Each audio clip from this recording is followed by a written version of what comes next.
네, 끝까지 박수 치신 분들에게 복이 있을진저. 네, 어젯밤에 비가 많이 왔죠. 그죠? 그래서 저는 전주 내려오면, 지난번에 이제 저쪽 편백나무 숲 속에 나무에 조그만 집을 져놓은 걸 거기 걷다가 발견했어요. 그랬더니 거기서 뭐 잘 수 있더라고요. 한 5평? 6평 정도 되는 아주 작은 집인데, 제가 자연을 굉장히 좋아해요. 그리고 자연 속에 있으면 제가 좀 회복이 돼서 지난번에 거기서 숙소에서 머물었고, 이번에도 여기 뭐 호텔도 있고 여러 군데 얘기하시는데 그럴 거 없고 그 5평짜리 방 그거 오면 좋다. 그래서 이제 거기서 있는데 어젯밤에 비가 많이 와가지고 올라가다가 제가 이게 산 속에 있어요. 지도에 주소도 안 나오고요. 그래서 올라가다가 길을 잘못 들었어요. 이상하더라고요. 제가 뭐 딴 생각하다가 이렇게 비는 막 쏟아지는데 길이 갑자기 좁아지는데 이 길 아닌데? 잘못 들어왔구나.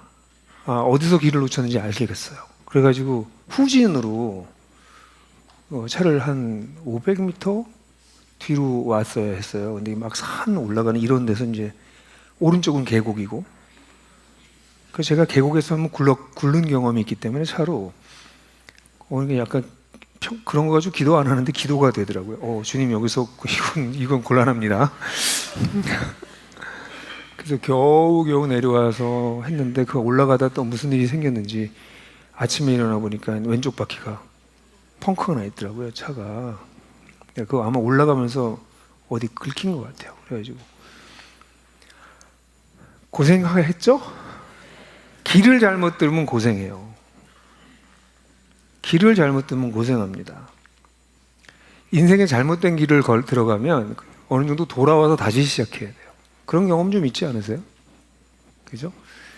젊은이들이 많은데 젊은이들은 특별히 그 길을 잘 찾아서 가야 됩니다. 그런데요, 교회도 신앙생활도 길을 잘못 들으면 정말 힘들어집니다. 저는 신앙생활을 오래 한 분들 중에서 처음부터 길을 잘못 들어서 신앙생활을 오래 했는데도 불구하고 자기가 회심했는지도 잘 모르겠고, 또 자기가 정말 성장하지 않고 변하지 않는, 왜 안 변하는지도 잘 모르겠고, 그런 분들을 정말 많이 만나요. 너무 안타까워요. 기독교 그렇게 어려운 종교가 사실은 아니에요. 기독교, 예수님은 우리한테 굉장히 쉬운 길을 보여주셨거든요. 근데 그 길을 잘못 드니까 그렇게 되더라고요. 또 교회도 그래요. 교회도 그렇게 어려운 게 아니에요. 제가 보니까 교회는 정말 하나님이 우리한테 주신 가장 큰 선물이고 정말 어떻게 보면 쉬운 거예요. 근데 교회도 길을 잘못 든 것 같아. 그래서 오늘 왜 우리는 자꾸 길을 잘못 드나, 어제식으로 얘기한다면 뿌리를 다른 데다 자꾸 내리는 거예요. 뿌리를 내려야 될 때 뿌리를 내리지 않고 자꾸 딴 데 뿌리를 내리면서 신앙생활을 하고, 딴 데 뿌리를 내리면서 교회를 세워나가고 하니까 어려움이 생기는 거죠. 그래서 저는 오늘 이제 우리 초대 교회는 사실은 이런 교회도 없었고요, 목사님도 안 계셨고, 신학교도 없었고, 신약 성경조차 만들어지지 않았던 때입니다. 구약 성경밖에 없었어요. 근데 어떻게 초대교회가, 그런 교회가 그런 열악한 상황에서 이 사람들이 신앙생활을 이렇게 잘했을까? 제가 지난 첫 번째 날에도 좀 말씀드렸지만 로마 시대의 기독교인들은 이상한 사람들이었어요. 정말 이상한 사람들이었어요. 그래서 핍박을 받을 수밖에 없었거든요. 오해를 너무나도 많이 받고. 그런데도 어떻게 그들은 그렇게 신앙생활을 잘 할 수 있었을까? 그들이 뿌리를 잘 내려서 그래요. 초대의 사도들이 그것을 잘 전해줬어요. 그래서 오늘날도 이 사도들이 가르쳤던 가르침, 이 사도들의 가르침은 누구로부터 시작됐을까요? 당연히 예수님으로부터 시작됐죠. 예수님으로부터 시작됐던 가르침에 충실하면 할수록 뿌리를 깊이 잘 내릴 수 있고요, 길을 잃지 않고 잘 갈 수 있어요. 근데 예수님의 가르침, 그 가르침을 잘 받아서 우리에게 사도들이 전해준, 그래서 그걸 apostolic teaching이라고 해요. 사도적 가르침. 성경에 기록된 이 사도적 가르침을 놓치지만 않으면 그렇게 하나님 주님이 이상하게 어려운 길로 우리를 끌고 가지 않으시고 시온의 대로와 같이 큰 길을 열어주셔서 그 길을 향해서 달려갈 수 있게 해주세요. 그래서 오늘 그런 얘기를 좀 하려고 그래요. 사실 여러분이 눈치채셨겠지만 어제 1장 3절서부터 시작해서 12절까지 다루려고 했었는데 사실 8절까지만, 7절까지만 다뤘어요. 그죠? 그래서 우리 종합 선물 세트 얘기한 거 생각나세요? 거듭남이라고 하는 엄청난 선물을 하나님께서 주셨다. 하나님의 크신 자비하심으로 그 거듭남을 주심으로 말미암아 딸려온 선물들이 있었는데 그 선물이 뭐였어요? 첫 번째, 산소망. 그리스도의 부활하심으로 말미암아 주어진 산소망. 그 산소망과 함께 두 번째 중요한 선물이 뭐였죠? 유산. 썩지 않고 더러워지지 않고 사라지지 않는 유산. 그것이 하늘에 우리를 위해서 완벽하게 간직되어 있다. 근데 그런 우리를, 그 다음에 세 번째 선물이 뭐였죠? 공부 열심히 하셨는데요? 여기 나오나? 예, 보호죠. 그래서 하나님께서 우리의 믿음으로 그리스도 예수의 날까지 우리를 보호하신다. 그런데 찬송하긴 하지만 어떤 일이 벌어져요? 우리가 잠깐 환난을 겪지 않을 수가 없다. 어려움을 겪지 않을 수가 없다. 여러 가지 어려움을 겪는다. 근데 그 어려움을 겪는데 그 어려움이 오히려 우리의 믿음의 단련을 이루어서 온전한 믿음을 갖게 만들어준다. 그래서 또 하나의 선물은 우리는 시련을 당하지만 슬퍼하지 않고 오히려 시련을 통해서 우리의 믿음이 순수해지는 경험을 하게 된다. 그죠? 그리고 마지막으로는 이렇게 하다 보면 마지막에 주 예수 그리스도의 날에 우리 자신이 하나님의 찬양과 영광과 존귀가 된다. 그때까지 마지막에 하나님께서 우리를 인정해 주신다. 그래서 5가지의 그런 선물이 있었다는 얘기 했잖아요. 그죠? 그래서 이 진짜 거듭난 사람들에게 나타나는 현상이, 특징이 있어요. 여러분들 가운데 이런 질문 많이 하세요. 목사님, 제가 정말 거듭났는지 잘 모르겠어요. 정말 거듭났는지 잘 모르겠어요. 그런 질문들을 하시는 분들이 있어요.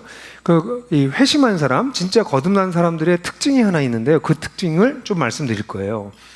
그 특징은 첫 번째는요, 진리를 정말 잘 이해한 사람들이에요. 예수님이 예수님이 누구시고 예수님이 나를 위해서 무슨 일을 하셨는지, 왜 십자가에 죽으셨는지, 그 죽으심으로 말미암아 예수님께서 가져오신 하나님 나라가 얼마나 대단한 건지, 이런 거를 깊이는 몰라도 어느 정도는 이해를 해야 돼요. 기독교는요, 이해하고 믿는 거예요. 지금까지 너무 한국 기독교가 잘못된 거가 이해를 시키지 않고 자꾸 믿으라고 그랬어요.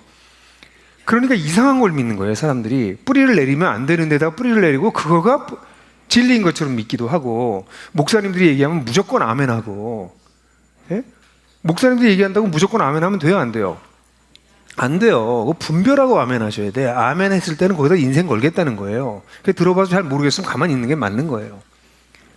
그래서 여러분들이 제가 설교할 때 가만히 있잖아요. 그래서 진리를 먼저 이해하는 게 첫 번째고요. 진리를 정말 이해하게 되면 그 다음에 나타나는 현상이 있어요. 그게 8절 9절에 나와요. 1절 8절 9절에 나오는데, 저는 이 1절 8절 9절이 신약 성경에 나와 있는 그리스도인들을 묘사하는 가장 아름다운 표현이라고 저는 생각해요. 한번 같이 읽어볼까요? 8절 9절 같이 읽겠습니다. 시작. 그를 여러분은 본 적이 없음에도 사랑합니다. 지금도 그를 보지 못하나 여러분은 믿으며 말로 다 표현할 수 없는 기쁨과 영광으로 크게 즐거워하니 이는 여러분의 믿음의 목표 곧 영혼의 구원을 받고 있기 때문입니다. 와, 너무 아름다운 표현이야. 한 번 더 읽어봐요. 우리 다 같이 시작. 천천히. 그를 여러분은 본 적이 없음에도 사랑합니다. 지금도 그를 보지 못하나 여러분은 믿음으로 말로 다 표현할 수 없는 기쁨과 영광으로 크게 즐거워하니 이는 여러분의 믿음의 목표 곧 영혼의 구원을 받고 있기 때문입니다. 베드로가요, 너무 신기한 거예요. 베드로는 예수님이랑 같이 이 땅에 있었잖아요. 예수님을 경험했잖아요. 예수님 배신도 했고, 그리고 예수님의 부활도 보았고. 그렇죠? 그러니까 베드로는 예수님을 보고 믿었어요. 그래서 베드로는 예수님을 사랑하지 않을 수가 없어.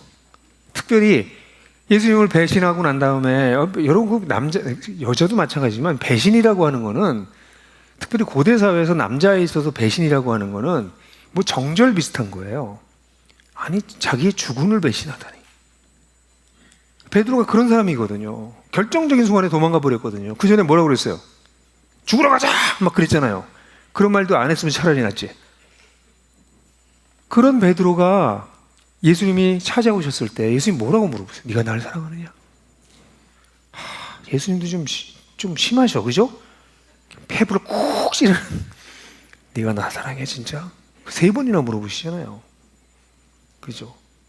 그런 과정을 통해서 베드로는 예수님을 정말 깊이 경험했어요. 경험하고 믿었어요. 그죠? 그런데 이 초대교회 성도들은 어때요? 근데 베드로가 그런 게 너무 신기한 거예요. 자기는 보고 경험하고 믿었는데 이들은 어떻게 하고 있어요? 지금 보지 못하는데. 보지 못하는데 사랑하고. 그 구절 다시 띄워주세요. 네. 지금도 그를 보지 못하는데, 본 적이 없는데도 사랑하고. 그러니까 여러분 예수님 본 적 있으세요? 있다고 그러지 마세요. 그럼 병원 가야 돼. 우리 예수님 못 봐요. 예수님은 지금 하나님의 우편에 계시고요. 이 땅에 우리와 함께 하시는 것은 예수님의 영인 성령님이세요. 그래서 우리는 아직 예수님을 만난 적이 없어요. 근데 예수님의 영으로 예수님이 우리와 함께 계시기 때문에 우리가 예수님을 만났다거나 예수님을 믿는다거나 뭐 예수님 안에 있다거나 이런 신앙의 고백을 하지만 경험적으로 예수님을 만난 적이 아직 없어요. 본 적도 없고 보지도 못했어요. 그런데도 사랑한다는 거예요. 초대교회 성도들이. 왜 그래요? 그 크신 자비하심으로. 그 크신 자비하심으로. 우리가 어떤 사람들이에요? 공허에 빠질 수밖에 없고 불안해할 수밖에 없고 어려움이 당할 때마다 낙심할 수밖에 없고 안전에 대해서 늘 불안해할 수밖에 없고 누가 나를 인정해 주나 늘 고민할 수밖에 없었던 우리였잖아요. 생각나시죠? 어제 얘기했던 그 5가지. 근데 이 5가지를 역전시키는 놀라운 선물을 주신 게 어디에서 딸려 들어온 거예요? 거듭남으로 말미암아 우리 주신 축복이거든요. 그런 우리를 너무 불쌍히 여기셔서 우리를 거듭나게 하셨어요. 뭘 통해서? 예수 그리스도의 보배로운 피를 통해서. 엄청난 대가를 지불하는 걸 통해서 우리를 살리셨어요. 그거를 얕게나마 깨달았을 때 깨닫고 하나님, 내가 하나님의 그 이야기에 내 인생을 집어넣겠습니다. 내가 이제 예수를 따르겠습니다 라고 고백하면 크리스찬이 되는 거예요. 그죠? 그렇게 크리스찬이 되면 그 다음에 나타나는 현상이 뭐냐면 그를 아직 보지 못했어요. 그를 아직 만나지 못했어요. 근데 그를 사랑하기 시작해요. 왜? 은혜를 입었으니까. 그죠? 그래서 내가 거듭나지 않은 사람들은 예수님을 안 사랑해요. 예수님 조금이라도 사랑하기 시작하면 너무 감사해요. 나 이제 예수님을 좀 사랑하려고 하는 것 같아. 예수님을 사랑하고 싶어. 또는 예수님을 사랑해야 될 것 같은데 사랑하지 못하고 있는 나 때문에 괴로워. 그건 사랑하는 거예요. 어떤 사람이 가장 문제냐면 예수님을 사랑하는 마음이 없어서 다 그래. 목사님도 보니까 사랑하는 거 같지 않아? 이렇게 하는 사람이 가장 심각한 문제예요. 진짜 사랑하면 내가 사랑하고 싶은데 마땅히 사랑하지는 못하는 것 때문에 괴로워하는 것 정도만큼 사랑하는 거예요. 그죠? 그래서 베드로한테 예수님께서 네가 나를 사랑하느냐 이렇게 물어봤을 때 예수님이 주님 내가 당신을 사랑하는 것을 주께서 아십나이다 이렇게 표현하잖아요. 내가 당신을 사랑합니다 이렇게 말 못해. 왜냐면 나 주님 사랑하고 싶은데 당신 배신했잖아요. 나 주님을 사랑한다고 말할 수 있어서 자격이 없어요. 그렇지만 사랑하지 않는다고 말할 수도 없어요. 그래 내가 사랑하는 걸 주님께서 하시잖아요. 뭐 이런 고뇌가 섞인 고백을 하는 거잖아요. 그게 크리스찬들의 첫 번째 고백이에요. 내가 주님을 위해서 내 인생을 다 바치겠습니다. 내 육신을 내가 부어 바치는 제사가 되는 것처럼 내 생명을 주님을 위해서 다 드리겠습니다. 이건 바울이 끝에 가서 고백하는 믿음이 절정에 이르렀을 때 하는 고백이거든요. 근데 처음에는 어떻게 고백해요? 주님, 당신 사랑하고 싶은데 자꾸 잊어버려요. 그래서 정신 차리고 보면 너무 죄송해요. 그래서 사랑하는 게 첫 번째입니다. 그걸 사랑한다고 표현하는 게 뭐예요? 그게 예배예요. 예? 그러니까 예배에 와서 여러분들이 설교를 듣고 찬양을 하고 다 했지만 여러분들이 그 예수님을 향해서 예수님 당신이 이런 분이시군요. 그래서 예수님 당신을 좀 더 사랑하고 싶고 사랑해요 라고 하는 고백들이 여러분들 가운데 없다면 그건 사실 예배라기보다는 그냥 설교 듣고 강의 듣고 그냥 종교적 예식에 참여했다가 헤어지는 거랑 비슷해요. 참된 예배는 그분을 사랑하는 거예요. 근데 이렇게 사랑하는데 사실 이 문제는 뭐냐면 여러분들 가운데 많은 분들이 예수님을 사랑하는 그런 느낌이 있을 거야. 예? 경험했던 적이 있을 거예요. 근데 이게 깊어지지 않는다는 게 문제예요. 언젠가 한번 하나님 예수님의 사랑을 경험한 것 같아. 그때 운 적도 있고 예수님 정말 나를 사랑하시는구나 경험했는데 그게 계속 깊어지지가 않아요. 그런 분들 계세요? 내가 예수를 믿었던 옛날보다 내가 20년 전, 30년 전에 예수를 믿었으면 그때 예수님을 사랑하는 것보다 지금 내가 예수님을 더 사랑하지. 그거 분명하지. 이렇게 얘기하면 지금 굉장히 나는 거듭나고 나는 분명해. 그렇게 얘기하지만 적지 않은 분들이 나 20년 전에 30년 전에 예수님 사랑한 것 같은데 지금은 글쎄. 왜 그럴까요? 구원을 잘못 배워서 그래요. 구원이 뭔지를 잘못 배워서 그래요. 한국 기독교에서 잘못 가르친 게 있어요. 오늘 이 본문을 보게 되면 9절에 뭐라고 나와 있죠? 지금 읽었던 9절을 보면 왜 그렇게 즐거워하냐면 믿음의 목표 곧 영혼의 구원을 받고 있기 때문입니다라고 하는 이상한 표현을 쓰고 있어요. 구원을 받고 있대요 지금.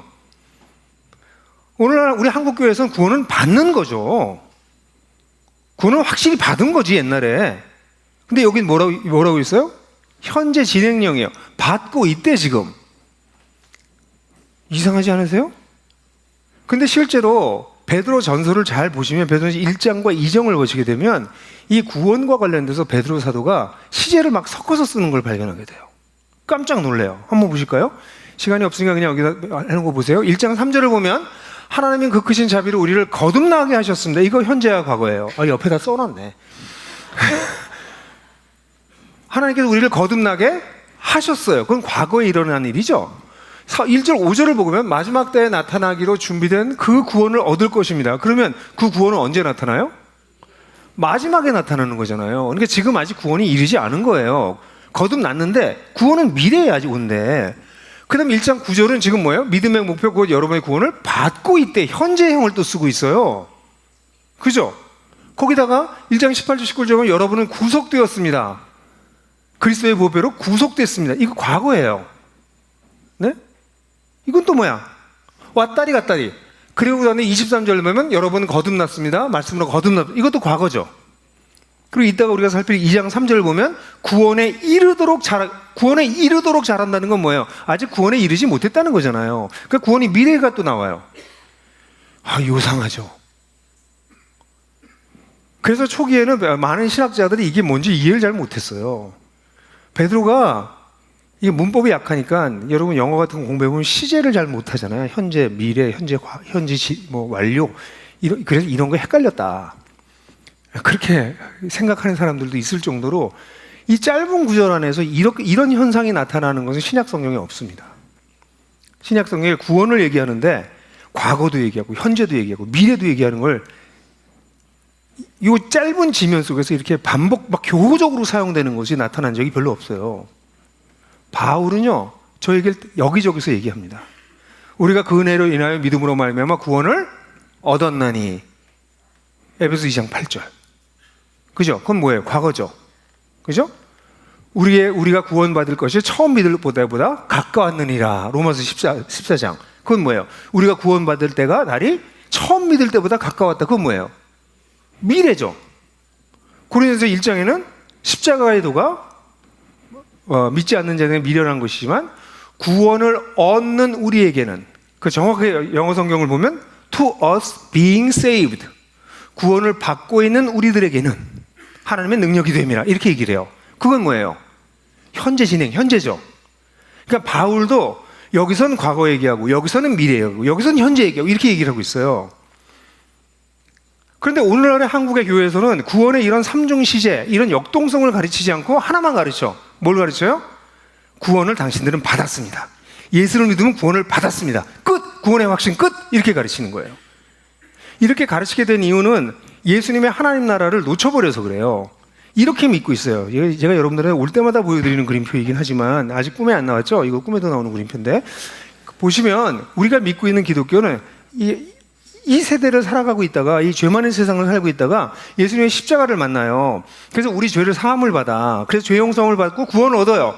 그러나 우리는 세상 속에 살 수밖에 없어. 그래서 세상 속에서 죄 짓고 회개하고 죄 짓고 회개하고 그러고 살다가 죽으면 그때 부활해서 천국 가요. 네, 천국 가요. 천국 갑시다. 천국. 네, 천국 가요. 저렇게 믿어요. 많은 그리스도인들이 이렇게 믿을 뿐 아니라 많은 목사님들이 이렇게 설교하고 있어요. 그죠? 근데 이 그림표는 심각한 문제점을 가지고 있어요. 왜냐면 예수님은 이렇게 가르치질 않으셨어요. 그리고 초대교회도 이렇게 믿지 않았어요. 예수님이 가르치신 것과 초대교회가 믿었던 건 뭐냐면 우리가 살고 있는 이 시대가 있는데 이 시대에 다음번 그림표. 이 시대가 있는데 이 시대에 예수님께서 이 땅에 오세요. 오신 거 굉장히 중요하게 여겨야 돼요. 십자가만 중요한 게 아니고 십자가만큼 중요한 거는 이 땅에 예수께서 오신 거예요. 인간의 몸을 입고 이 땅에 오셔서 십자가에 죽으세요. 그리고 십자가에 죽기 전까지 예수님은 하나님 나라를 가르치다가 십자가에 죽으시고 부활하고 승천하신 걸 통해서 무슨 일이 벌어져요? 하나님 나라가 시작돼요. 하나님 나라가 시작돼요. 하나님 나라가 시작되면 이 시대가 끝나야 될 것 같은데 이 시대도 지속돼요. 그 두 가지가 겹치게 존재해. 그러다가 예수님이 다시 오실 때 이 세상이 심판받아요. 그리고 진짜 완벽한 하나님 나라가 이루어져요. 이게 아니요 전에 이거 아니고 이것이 예수님이 가르친 가르침이에요. 그러니까 이 그림표랑 그 다음번 그림표를 보세요. 이 그림표랑 또 다음번 전으로 갔다가 다시 일로 다 똑같아요. 비슷비슷해요. 이 전으로 가보면 오늘날 한국의 그리스도인들이 믿고 있는 그 다음 이 그림표가 틀리진 않았어요. 그죠? 근데 그 다음에 보시면 이게 예수님이 가르친 가르침인데 다음 생략이 돼 있어요. 빠진 게 있어요. 뭐가 빠졌어요? 하나님 나라의 현재성. 그러니까 천국은 죽어서 가는 게 아니라 살아서 들어가는 거예요. 천국은 살아서 들어가는 거예요. 우리 살아있는 동안 이미 들어간 거예요. 그런데 문제는 살아서 들어갔는데 우리는 여전히 이 땅에서 살고 있어. 이 세상이 아직 없어지질 않았어요. 그래서 이런 그림표 때문에 무슨 얘기가 나와요? 우리는 이 땅에 사는데 임시 체류자라고, 임시 거류자라고, 이 땅에 비자 받고 사는 거 비슷하다고. 우리의 원래 집은 어디예요? 우리의 소속은 어디예요? 우리 나라는 어디예요? 하나님 나라예요. 이미 시작된 하나님 나라예요. 거긴 우리 속했어요. 거기 시민이야. 우리 영원히 거기에 글로 갈 거야. 근데 불행하게도 우리는 이 땅에서 소아시아에 흩어져서 사는 임시 체류자가 된 거예요. 이게 베드로전서가 가르치는 것뿐만이 아니라 신약 성경 전체가 증거하고 있는 바예요. 그러면 그리스도인의 삶은 달라져요. 그리스도인은 어떤 사람들이에요? 이 땅을 살지만 이 땅에 살면서 어디에 속해서 살아요? 하나님 나라에 속해 사는 사람들이에요. 그럼 이 땅의 가치관을 따르는 사람들은 어떻게 될까요? 이 땅의 가치관의 핵심이 뭐예요? 자기중심성, self-centered, self-honoring. 자기를 위해서 살고 자기중심성으로 사는 게 이 세상의 특징이거든요. 근데 이 하나님 나라의 특징은 뭐예요? God-centered, God-honoring. 하나님이 중심이고 하나님을 위해서 사는 거예요. 그럼 이 땅에서 이 벌어지고 있는 일들은 이 두 가지로 분별이 될 수 있어요. 이게 섞여 있긴 하지만 제가 늘 얘기하지만 제가 설교 이렇게 열심히 하고 있잖아요. 그럼 설교하는 행위를 보면 그건 하나님을 위한 것이네. 아니에요. 그 사람의 속을 봐야 돼요. 하나님은 그 사람의 속을 봐요. 제가 여기 와서 설교하는 게 제 개인적인 무슨 욕망이나 사람들에게 인정받거나 영향력을 얻거나 아니면 뭐 늘 얘기하지만 사례를 많이 줄 걸 기대하거나 그래서 와서 이걸 하고 있다면 그건 좀 뭐예요? 셀프 인트레스트예요. 나 중심성에서 오는 것들이거든요. 그럼 내가 여기서 사역을 하는데 그런 마음 때문에 하는 게 한 40% 됐다. 그럼 제가 100% 일했는데 40% 날아가는 거예요. 이건 어디에 속해 있으니까? 세상에 속했다가 나중에 어떻게 돼요? 태워버려요. 그죠? 그래서 하나님 나라의 비유에는 쭉정이들은 가라지들은 태워버려요. 그리고 알곡만 들어가요. 그죠? 그러니까 이 땅에서 하는 우리가 살아가고 있는 모든 삶을 두 가지로 나눠볼 수가 있어요. 근데 이게 딱 나눠지는 게 섞여 있다는 게 문제지만 그러니까 내면적 성찰이 굉장히 중요하죠. 크리스찬들한테 내가 하는 말과 행동이 하나님 앞에서 정말 하나님 중심적으로 가 있나? 아니면 내 중심으로 여전히 남아있나? 이건 나만 알고 또 누가 알아요? 하나님만 알아요. 그러니까 겉으로 나타나는 걸 아무리 거룩하게 얘기를 해도 그 거룩이 자기를 위해서 거룩한 거야. 자기를 드러내기 위해서. 그게 바리새인들이잖아요. 그래서 기도할 때 기도 시간이 되면 시장 오기에 갑자기 기도 시간에 나가 일부러. 그때 기도 시간에 땡 울리면 시장 오기에 이러고 기도해요. 그 기도는 누굴 위한 거예요? 사람들에게 보이기 위한 것이었어요. 그게 오늘날 교회에서 만연하게 벌어지고 있어요. 신앙은 다른 사람들에게 보여주기 위해서 하는 거야. 그런 것들은 전부 다 나가리. 이거 알기 시작하면 목사고 성도고 달라져요. 내가 왜 헛짓을 하냐고 여기서. 그죠? 인생을 다르게 살기 시작하는 거예요. 그래서 이게 얘는 들어가세요. 아까 하나님 나라 그 그림표, 그 하나님 나라 이 그림표는 제가 늘 얘기하는 꿈에도 나오는 그림표야. 꿈에 한번 나오셨어요? 이게 초대교회 성도들의 세계관이었어요. 준거 틀. 그 세상, 그 성경을 볼 때 이렇게 보기 시작하면 여러분 성경이 완전히 다르게 보이는데 오늘 구원을 이해할 수 있는 게 바로 이 그림표예요.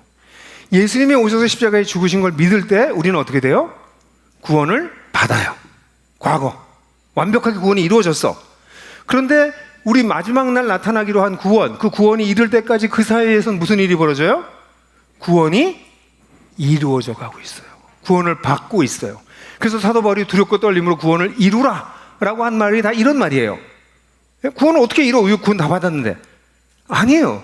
구원을 받은 측면이 있지만 또 하나의 측면은 뭐예요? 지금 우리는 구원을 받고 있어요. 그리고 마지막 날 우리 주 예수께서 오실 때 완벽한 구원을 받게 될 거예요. 아멘? 이 얘기가 이 그림표로만 이해가 돼요. 아니면 사도 바울과 베드로가 헷갈리는 사람이야. 시제가 왔다 갔다 하면 헷갈리는 사람이에요. 근데 안 헷갈린 거예요. 초대교회 성도들은 이걸 선명하게 알고 있었어요. 예수님께서 하나님 나라를 가르치셨고 그 하나님 나라가 예수님의 죽으시고 부활하심으로 말미암아 이 땅에 임했다는 것을 그들이 알았기 때문에 하나님 나라가 시작됐구나. 근데 아직 이 땅이 안 없어졌네? 이 땅이 심판받고 없어져야 되는데 안 없어졌네? 그럼 우리는 이중 국적자네. 하나님 나라의 시민이면서 이 로마 제국에서 사는 거네. 그러니까 우리는 체류자야. 임시 체류자야. 그렇게 된 거예요.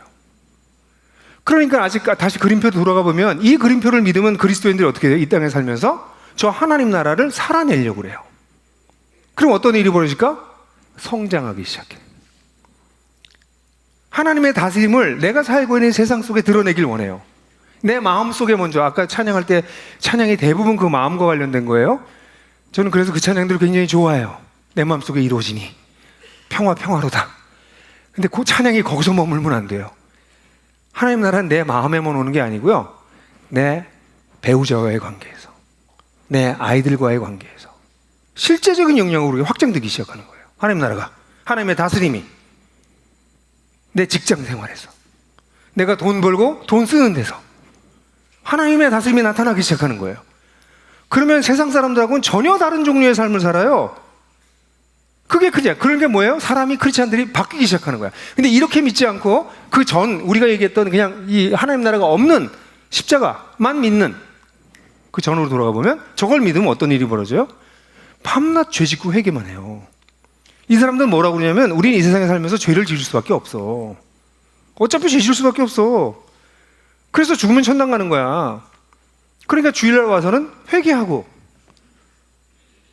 그리고 일주일 내내 또 죄질 준비를 하고 나가요. 예? 그리고 주일날 와서는 또 우리는 지난주에도 또 기도해. 예? 우리는 지난주에도 밤낮 이걸 반복하는 거예요. 사람이 변하겠어요? 나는 죄질 수밖에 없어. 난 넘어질 수밖에 없어. 그래서 우리 가스펠송도 이렇게 보면 우리 CCM도 보면 우리가 넘어질 수밖에 없다는 노래가 너무 많아요. 근데 성경에 이렇게 넘어진다는 얘기도 나오지만 성경에 나오는 얘기는 우리 죄와 싸워서 피 흘리듯이 싸워서 이긴다는 얘기가 나오고 너희가 과거에는 너의 몸을 죄의 병기로 들여서 부끄러움에 이뤘지만 이제는 의의 병기로 들여. 의의 병기로 들여. 거룩에 이르느니라. 성령 안에서 너희가 더 이상 정죄함이 없다. 성령이 너희를 자유케 한다. 너희가 그리스도 예수 안에서 너희가 완전히 새로운 피조물이다. 너의 혈과 육정을 십자가에 못 박았느니라. 뭐 이런 얘기들은 다 어디 갔냐고. 그죠? 기독교는 파워풀한 종교예요. 하나님 나라가 시작됐다는 것을 발견했기 때문에 사실은 혁명적 삶을 살기 시작하는 거예요. 시작된 하나님 나라를 이 땅에 살아내는 거예요. 그러니까 비전이 확 생기는 거지. 근데 이렇게 믿으면 우린 밤낮 길글거리면 아휴 뭐 죄 짓고 또 넘어지고 뭐. 그래서 오늘 여러분들이 보시는 것처럼 많은 그리스도인들이 성장하지 않는 이유는 그들이 노력을 많이 안 해서 성경 공부를 많이 안 해서 성경을 적게 읽어서 기도를 적게 해서 예배를 적게 드려서 헌금을 적게 드려서 신앙생활을 못하는 게 아니에요. 여러분들이 성장하지 못하는 것은 많은 교회에서 그렇게 자꾸 얘기해요. 성경 안 읽지 너 기도 안 하지? 그렇게 물어보는 사람한테 물어보세요. 성경 얼마나 읽으세요? 이렇게 한번 물어보세요. 성경을 얼마나 읽으면 사람이 변할까? 예? 성경을 읽는다고 사람이 변하는 것도 아니고 기도를 한다고 변하는 것도 아니에요. 저는 기도하는 사람들 중에서 자기의 욕망이 자꾸 커지는 사람들을 너무 많이 봤어요. 기도가 탐욕 덩어리야. 자기 욕망을 이루기 위해서 기도하는 사람이 얼마나 많은데요.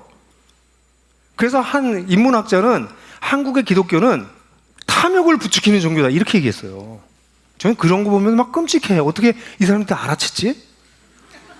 이 인문학자들이 한국 기독교를 이렇게 보더니 아니 종교는 탐욕을 제거해 나가는 게 일반 고등 종교인데 한국의 기독교는 탐욕을 극대화시킨다.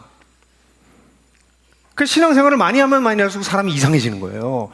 그러니까 성경 많이 읽고 기도 많이 하고 예배 많이 참석하고 헌금 많이 하고 이래서 신앙이 성장하지 않아요. 그거 하지 말라는 거 아니에요. 그거 다 하게 되지만 근본적으로는 이거는 겉으로 나타나는 현상이고 진짜 성장하려면 딴 부분을 가져야 돼. 그게 뭘 잡아야 돼요? 진리를 붙잡아야 돼. 아, 하나님 나라를 시작하셨구나. 나 같은 자를 이 허접한 인생을 시작된 하나님 나라에 초대하셨구나. 나로 하여금 이 세상에 살면서 하나님을 이 세상에 드러내라고 말씀하시는구나. 내 인생을 통해서 내 마음에만 주님이 오셔서 평안 주는 거 그건 초기 단계. 근데 거기서 넘어서서 나의 가정, 나의 친구 관계, 직장 모든 영역에서 하나님이 다스리는 삶이 되기 시작해요. 멋있죠. 살아볼 만한 인생이죠. 그런 인생이 되라고 하나님이 우리를 위해서 돌아가신 거예요. 그게 기독교예요. 그렇게 되면 이렇게 믿으면 빨리 들어. 이렇게 믿으면 그럼 우리가 성장하는 원리를 알게 돼요. 그래서 제가 여러분들하고 오늘 보려고 하는 구절은 1장 13절부터 2장 3절까지예요. 거기까지를 보면 이 본문이 좀 긴데 이 긴 본문 또 이게 읽으면 우리 번역본으로 읽으면 이 내용이 확 들어오지는 않아요. 그래서 제가 좀 도와드릴 거예요, 여러분들을. 근데 이 본문을 보게 되면 먼저 한 가지 베드로 전서를 읽을 때 주의사항을 말씀드리면 베드로 전서를 읽으면 흐름을 자꾸 놓치게 되는데요. 흐름을 놓치는 이유는 베드로가 예수와 그리스도만 나오면 자꾸 샛길로 빠져요. 그 베드로의 주관심사여서 예수님만 나오면 예수님에 대해서 딴 얘기 한참 하다가 다시 돌아와. 그러니까 우리는 성경을 쭉 읽을 때 왜 그런지 모르니까 나오다가 이게 뭐 딴 데로 갔다가 뭐 흐름이 어떻게 되는 거야 이게 잘 모르는데 예수님이 나오는 장면마다 가로를 치고 건너뛰어 버리면 이해가 돼요. 왜 그런 줄 아세요? 베드로가 예수님을 사랑해. 베드로가 예수님이 너무 좋아. 예수님 얘기만 나오면 예수 그러면 그를 너희는 보지 못하고 있지만 지금도 사랑하고 이렇게 빠져. 그게 계속 반복돼요. 그래서 베드로전서를 읽을 때 흐름을 찾기가 어렵고 학자들도 어려워해요. 근데 제가 오랫동안 성경을 공부해 보니까 베드로전서 공부하니까 이게 아주 반복적으로 나타난 거의 루틴이야. 베드로한테. 야, 베드로가 예수님 정말 사랑하는구나. 그래서 고개를 좀 가로를 치면 조금 더 읽기가 쉬워집니다. 근데 여기서도 그런 게 나타나요. 1절 13절부터 보게 되면 이거 전 걸로 가야 되는데 전 버전. 예. 여기 보면 13절부터 제가 천천히 읽을게요. 여러분들 같이 보세요. 그러므로 이렇게 시작해. 그러므로 기독교는 어떤 종교예요? 그러므로의 종교야. 예? 그러므로의 종교야. 왜 그러므로의 종교예요? 바울도 로마서 12장 1절에 가면 그러므로 형제들아 내가 하나님의 자비하심으로 너희를 권하노니 헬라어는 운. 왜 그러므로가 중요해요? 하나님이 이런 놀라운 일을 행하셨어. 이게 로마서 1장부터 11장까지 얘기해요. 자그마치 11장의 장장 11장 동안 바울은 하나님이 인류를 위해서 무슨 일을 하셨는지를 정말 논증해요. 쫙 설명해. 그리고 실천편으로 넘어갈 때 그러므로 이렇게 나가요. 기독교는 그러므로의 종교예요. 하나님이 하신 일 때문에. 그거가 있으니까 그러므로. 하나님이 행하신 놀라운 일이 있으니까 그러므로. 이렇게 가는 거예요. 그러니까 그 놀라운 일을 모르면 그러므로가 괴로워. 억지가 돼. 율법이 돼. 근데 이걸 알게 되면 그러므로 이렇게 돼요. 그래서 기독교는 어떤 종교다? 그러므로의 종교예요. 그러니까 여러분들 자꾸 뭘 하려고 애쓰지 말고요. 진리를 정말 아는 게 중요해요. 진리를 알면 제가 늘 얘기하지만 제가 이 진리를 알면 어떻게 돼요? 진리가 나를 어떻게 끌고 가. 기독교를 잘 모르는 사람들은 자기가 기독교를 보호하려고 그래요. 기독교 진리를 자기가 지키려고 그래. Who dare to protect the lion? 영어에 그런 표현이 있어요. 누가 감히 사자를 지키겠느냐? 사자는 자기가 자기 스스로를 지키지. 진리는 진리가 진리 스스로 지키는 거예요. 우린 진리를 알게 되면 어떻게 돼요? 그거 따라가요. 네? 그죠? 세상의 진리의 속성이 그래요, 여러분. 그래서 그러므로가 중요합니다. 하나님께서 무슨 일을 하셨는지를 많이 알면 알수록 그렇게 가는 거예요. 제가 목사로서 이렇게 살아보니까 목사로서 욕망을 채울 수 있는 일이 생각보다 많아요. 목사가 무슨 욕망이 있어요? 모든 사람이 욕망이 있고요. 목사는 목사로서의 욕망이 있어요. 근데 제가 그 욕망을 따라 사는 거를 저는 굉장히 욕망이 많은 사람이에요. 그렇게 보이지 않으세요? 댁들도 그래요. 우리가 다 욕망 덩어리야, 사실. 예? 근데 제가 그 욕망에 덜 빠지는 것은 거기 계속 빠져 있을 수 없는 게 뭐냐면 제가 진리를 알아버렸어요. 진리를 알아버렸어. 그러니까 거기에 빠져 있을 수가 없어요. 제가 바보예요? 그렇게 하면 망하는 거 알게 됐는데? 그러니까 기독교는 어떤 면에서는 수양이 깊어져서 위대해지는 게 아니고요. 진리를 알아서 위대해지는 거예요. 그 진리 때문에 내가 이렇게 되는 거지, 내가 막 수양하고 막 노력하고 애써가지고 내공을 채우고 그런 거 아니에요. 그래서 그리스도인들 가운데 내공이 있는 척하는 사람은 대부분 가짜예요.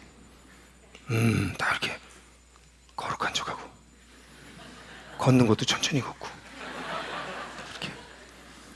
대부분 그런 척하는 사람 다 가짜예요. 왜냐하면 기독교를 정말 알게 되면 내가 나 된 것은 하나님의 은혜다 라고 하는 게 미사려구가 아니라 진짜예요. 내가 나 된 건 내가 노력해서 된 것도 아니고 내 내공도 아니고 내 수양도 아니고 주님 때문이구나. 주님의 진리 때문이구나. 그걸 알게 되기 때문에 사람들이 자기 자랑을 못해요. 예? 그래서 진리를 알게 되면 그렇게 우리를 끌고 나간다는 거죠. 그래서 일단 그래서 여러분 진리를 계속 알아가도록 애를 쓰세요. 예?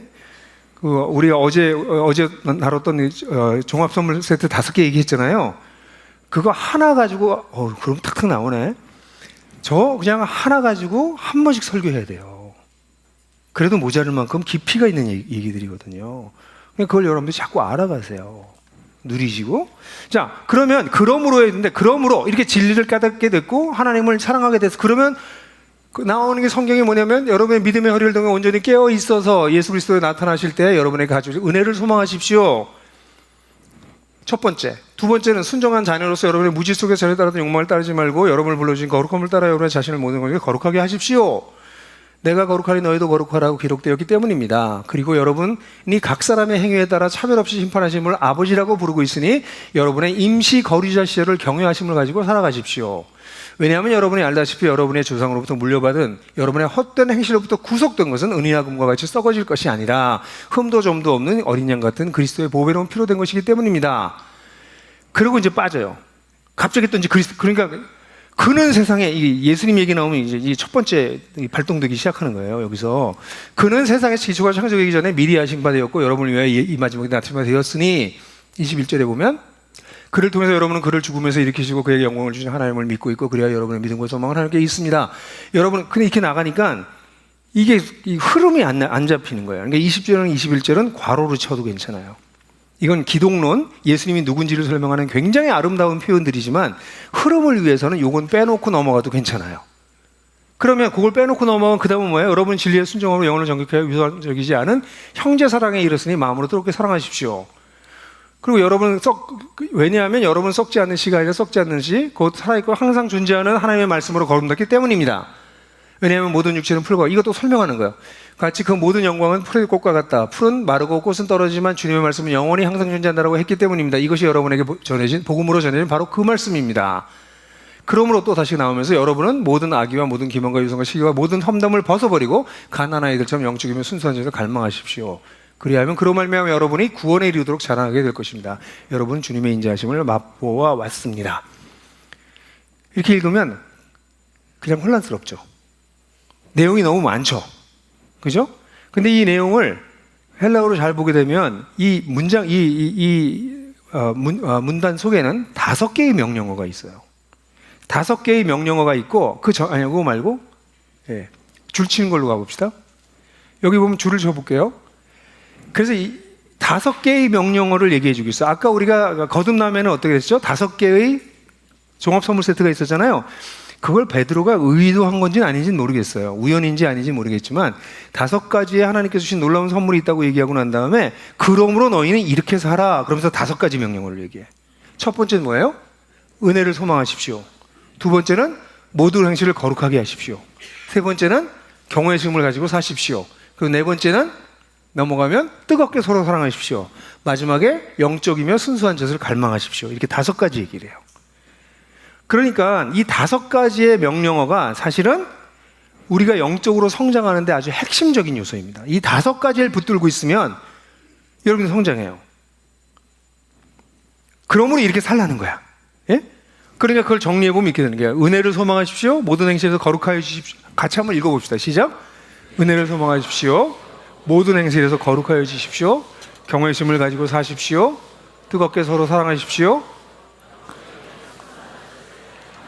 네, 이 5가지를 지금부터 제가 얘기할 건데 이것도 하나씩 따로따로 얘기해서 한 번 설교해야 될 만큼 얘기가 많아요.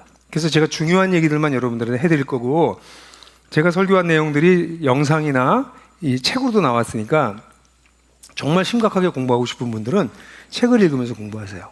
그럼 더 자세하게 뭐 풋노트도 있고 이게 헬라어로 어떻게 되고 뭐 헬라어까지 좀 보고 싶은 분들은 볼 수도 있어요. 다른 번역본은 어떻게 번역하고 있고, 그러니까 거기 다 있으니까 보시면 돼요. 자, 첫 번째부터 얘기할게요. 은혜를 소망한다는 것부터 가볼게요. 첫 번째는 뭐 하라고 얘기하냐면 예수님께서 13절인데요. 마음의 허리를 동이고 온전히 정신을 차려서 예수 그리스도 나타나실 때 여러분에게 가져오실 은혜를 소망하십시오 하고 첫 번째 너희들이 이렇게 거듭났어? 정말 거듭났다면 그러면 이제 너희들이 첫 번째 할 거는 예수님이 가져오실 은혜를 소망해. 여러분 잘 들어보세요. 오늘날 한국에서 우리 신앙이 성장하려면 뭐 해야 돼? 라고 얘기를 하면 아까도 얘기한 것처럼 성경 읽어야 돼, 기도해야 돼, 예배 빠지면 안 돼, 헌금해야 돼, 봉사해야 돼. 그러면 성장한다고 얘기해요. 성경에 이런 거 나온 데가 한 군데도 없어요. 대신에 성경은 우리가 성장할 수 있는 굉장히 중요한 원리를 얘기하는데 첫 번째 원리가 뭐냐면 예수님께서 나타나실 때 우리에게 가져오실 은혜를 소망하라는 거예요. 그럼 예수님이 나타나실 때 우리에게 가져올 은혜가 뭘까요? 그게 우리가 어제 얘기했던 산소망, 유산 뭐 이런 거랑 관련된 거지. 그죠? 아마 그런 것이다 라고 대충 상상이 가죠. 근데 그런 것들 중에서 예수님이 가져오신 은혜 중에서 정말 제일 중요한 은혜가 뭘까? 여러분들은 예수님이 오셨을 때 예수님 오실 거죠, 그죠? 예수님 또는 여러분이 죽어서 예수님을 만날 때 예수님으로부터 받게 될 가장 큰 은혜가 뭘 것 같아요?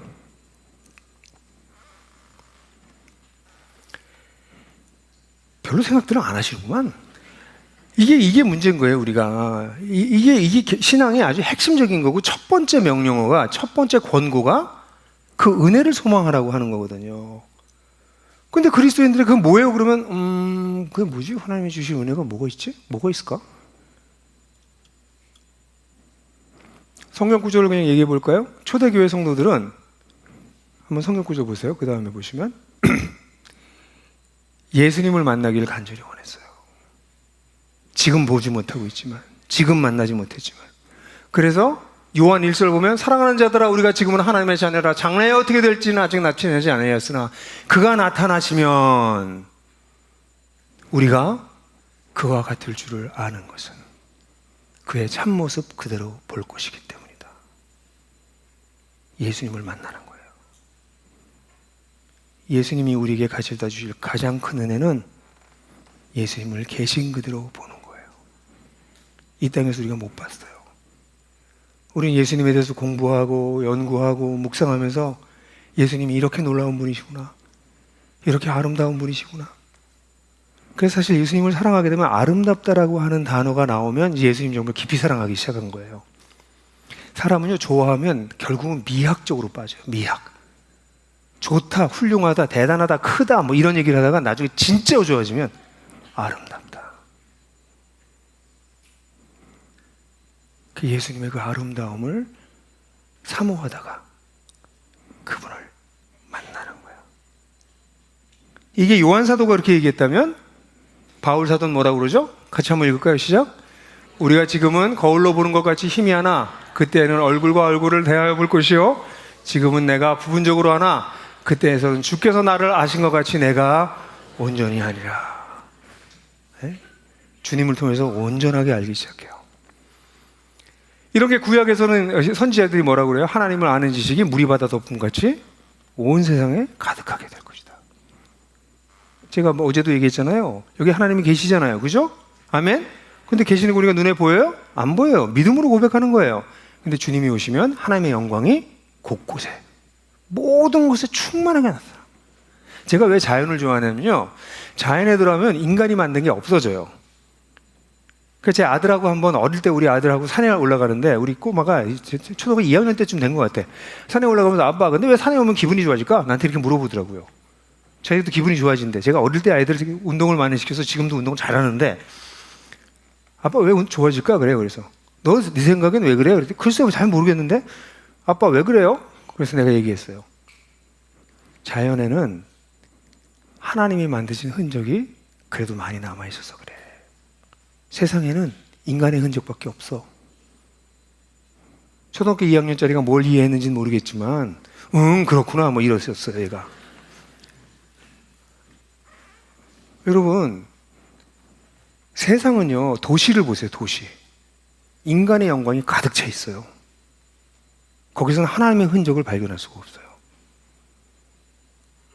제가 시간만 되면 자연으로 들어가는 이유는 거기는 하나님의 영광이 더 많이 남아있어요. 인간이 덜 더럽혔어요. 여러분 그 영광이 그래도 좋다. 이 편백나무 숲속에서 아침 새벽에 5시에 일어나가지고 그 편백나무가 깜깜한데 이제 한 6시 반쯤 되면 해가 뜨거든요. 요즘요. 해가 떠오는 천천히 떠오는 그 미명을 바라보면서 앉아있는 시간이 얼마나 좋은지 목이 빼고 그 너무 좋은 거예요.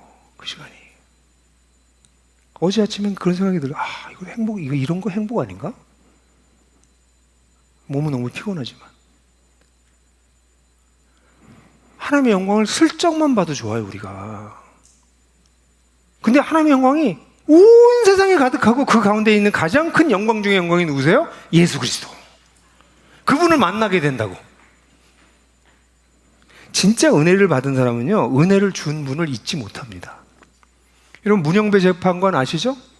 문영배 재판관 하면 떠오르는 사람이 누구예요? 김장하? 예, 김장하 선생님 생각나죠? 그런 거 모르는 분도 계시는군요. 예, 너무 가난해서 학교도 못 다닐 문영배 이 소년을 장학금을 그냥 줘가지고 대학까지 공부 다 시킨 게 김장하 선생이에요. 어른 김장하라고 하는 영화 넷플릭스에 있으니까 보세요. 그러니까 이 문영배라고 하는 그 헌법재판소는 재판관은 계속 이분 찾아가서 인사하고 그러잖아요. 자기가 은혜를 입어서 이 사람이 아니면 공부 못했거든. 이 땅에서 장학금 대줘서 공부한 사람도 고마워서 매주 찾아가요. 그런데 자기 생명을 줘서 우리를 살리신 예수 그리스도를 만나게 된다는 소망이 없다면 아직 예수를 모르는 거 아닐까요? 그래서 그리스도인들에게 나타난 첫 번째는 이 소망하는 거예요. 이 예수님을 만나고 싶다. 여러분들 가운데 그런 마음이 조금씩 생겨나기 시작했다면 여러분들 신앙이 이제 제대로 된 길로 들어선 거예요. 근데 그렇게 하려면 어떻게 하라고 얘기하고 있냐면 여기에 보면 성경 구절을 보게 되면 다시 성경 구절로 가면 마음의 허리를 동이고 온전히 깨어 있어서 이렇게 얘기하고 있어요. 허리를 동인다라고 하는 표현은 당시에 사람들이 긴 옷을 겉으로 입었기 때문에 뛸 때는 이게 펄럭거려요. 그래서 이거를 여기를 이렇게 해가지고 허리춤에 이렇게 집어넣습니다. 허리를 동인다는 얘기는 그거예요. 빨리 행동을 취하기 위해서는 이렇게 하는 거예요. 마음이 움직일 수 있는 준비를 한다는 건데 여기 마음이라고 하는 단어는 영어로는 heart라고 번역되지 않고 mind라고 번역됐어요. 다르게 말하면 정신무장을 하고 이런 뜻이에요. 이걸 우리말로 지금 번역하면 정신무장을 하고 또는 생각을 새롭게 해서 그게 로마서 12장 바울도 똑같은 얘기 하잖아요. 그러므로 너희가 마음의 변화를 받아. 거기 마음도 heart가 아니라 mind예요. 여러분들 지성이 바뀌어야 돼. 기독교는 지성을 얘기하는 종교예요. 뭐를 생각하느냐? 이게 중요한 거예요. 생각을 똑바로 해라. 이게 중요한 거예요. 뭐에 근거해서? 진리에 근거해서 생각하라고. 근데 생각하지 말라고 하는 놈들은 나쁜 놈들이에요. 그건 기독교의 반기독교적인 지성이, 반기독교 지성이 한국교회를 잡아삼키고 있어. 생각하는 게 그리스도인이래요. 마음의 생각에 허리를 동이고, 이렇게 얘기해도 괜찮아요. 그리고 난 다음에 정신을 차리고, 이거는 영어로는 sober 또는 self-control 이 얘기인데, 이건 술 취하지 않았다는 뜻이에요. 이게 무슨 얘기예요? 우리가 이 세상에 살면, 아까 봤던 그 그림표를 보면 이 세대에 살잖아요. 이 세대의 영향을 끊임없이 받아, 우리가. 그래서 이 세상이 우리를 뭐하게 해요? 취하게 만들어. 네가 제일 중요해. 네가 제일 중요해. 너도 돈이 없는데 누굴 도와줘? 밤낮 너만 생각하라고 그래. 네 애가 제일 중요해. 세상에 속임수가 엄청나게 많아요. 취하면 어떻게 돼요? 그것 따라 움직여요. 세상을 우리를 취하게 만들어요. 예수님을 소망하지 않는 이유는 취해서 그래요. 세상에 취해서. 세상에 취한 데서 정신을 차고 깨게 되면 예수님이 아니면 답이 없구나, 이 세상에. 우리가 살고 있는 인류가 소망이 없구나. 우리 한국 사회도 소망이 없구나. 예수만이 우리 인류의 소망이구나. 그래서 예수를 기다리게 되는 거예요. 그러니까 예수를 기다린다라고 하는 것은 굉장히 감성적이기도 하고, 예수님 만나고 싶고, 정말 그래요. 저는 예수님 처음 만나면 저 어떡할까? 난 달려가서 이렇게 와라 안기지 못할 것 같아. 그분의 영광 앞에 내가 다 그렇게 못하고, 제가 달려가서 그분 앞에 무릎 꿇고 그 발에 입 맞출 거예요. 예수님의 발에 입 맞출 거예요. 예수님이 그건 허하실 것 같아, 저한테. 어쩌면 야 일어나. 그러고 안아주실지도 몰라. 안 안아주셔도 돼. 난 거기 가서 그냥 무릎 꿇고 입만 맞춰도 돼. 그렇게 감성적인 부분이 있어요. 그렇게 주님을 소망하려면 뭐 해야 돼요? 정신을 차리고 세상에 취하지 말고, 그래야 소망을 가질 수 있어요. 여러분이 소망을 못 갖는 이유는 세상에 취해 계셔서 그래요. 속고 있어서 그래요. 그러니까 이 단어 하나만으로 해도 이렇게 하면 신앙이 성장할까요? 당연히 성장하지. 이 구절만 붙잡고 있어도 성장할걸요? 묵상하세요. 제가 오늘 이야기한 거를 듣고 그냥 잊어버리지 마시고 집에 가서 제발 묵상하세요. 이거 한 구절 한 구절 가지고. 첫 번째라면 두 번째로 넘어가 봅시다. 계속 이 얘기만 할 수 없으니까. 두 번째 뭐예요? 경외심을 가지고 거룩하여지라는 거예요. 네? 두 번째. 이거 거룩. 근데 이 거룩 그럼 벌써 이거 우리 1장 1절 2절 할 때 나왔네. 생각나세요? 성령의 거룩해 하게 하심으로 택하심을 입었다. 택하심을 입었다 얘기할 때 세 가지 전치사구가 있었는데, 두 번째 거가 뭐였어요? 성령의 거룩하게 하심으로. 그때 거룩 얘기했죠. 그러니까 거룩이라고 하는 건 근엄해지는 것도 아니고, 종교적이 되는 것도 아니고, 유교적이 되는 것도 아니고, 뭐예요? 가장 멋져지는 거예요. 그걸 표현하면 그냥 그렇게 표현하는 게 맞을 것 같아요. 가장 멋져지는 거예요. 하나님은 가장 멋진 분이세요. 성품에서 가장 훌륭하신 분이세요. 창조성, 하나님의 균형, 하나님의 아름다움, 그게 거룩함 속에 있는 거예요. 근데 거룩이라고 하는 걸 너무 종교적이고 윤리적으로 사람들이 편협하게 만들어서 거룩 그러면 싫어해요. 근데 거룩은 인간이 추구할 수 있는 최고의 것입니다. 하나님을 닮아가는 것이에요. 그래서 이 본문에서 뭐라고 얘기하고 있어요? 내가 거룩하니 너희도 거룩하라. 내가 거룩하니 너희도 거룩해라. 하나님이 그렇게 말씀하셨기 때문에 우리도 모든 행실에서 거룩해져라, 이렇게 얘기하고 있어요. 여러분을 불러주신 그 거룩한 분을 따라 여러분 자신을 모든 행실에서, 여기 이제 행실이라고 하는 단어는 제가 이번 내년도 가을에 혹시 오게 된다면 이 하반절의 이 베드로전서의 뒷부분을 가면 이 행실 얘기가 계속 나와요. 베드로전서는 결국 어떤 얘기냐면, 진리의 뿌리를 깊이 내려? 그럼 당신들의 행실이 바뀔 거야. 당신의 삶이 바뀔 거야. 그러면서 그 바뀌는 영역을 다 다룹니다. 거기 백과사전적으로 다뤄요. 그러니까 베드로전서 하나만 제대로 이해해도 기독교를 제대로 이해할 수 있습니다. 사실은 모든 책이 그래요. 에베소서 하나만 제대로 이해해도 기독교 전체를 잡을 수 있어요. 그런 것처럼 참 놀랍죠, 진리가. 그래서 내가 거룩하니 너희도 거룩하라, 그렇게 얘기하세요. 그러니까 우리 인생의 목적이 뭐예요? 거룩이야. 여러분 왜 사세요라고 얘기를 하면 사람들한테 저 하나님 닮고 싶어요. 저 하나님 닮아가는 게 제 인생의 목적이에요. 그렇게 답할 수 있으시면 좋겠어요. 제가 어제 충분히 얘기했죠? 주일날? 충분하지 않았지만 좀 얘기했죠? 그죠? 우리 인생의 모든 성취가 사라지지만 유일하게 남는 것은 하나님을 닮은 것은 남아요. 오늘 아침에도 산에 아침에 그 편백나무 숲을 걸어 올라갔다 내려오는 건 너무나 행복한 일이에요. 근데 무릎이 아파. 옛날에는 그냥 한달음에 뛰어서 올라갔을 텐데 스틱 잡고서도 뛰었다 걸었다 아주 조심해서 해야 돼요. 그래도 무릎이 아파요.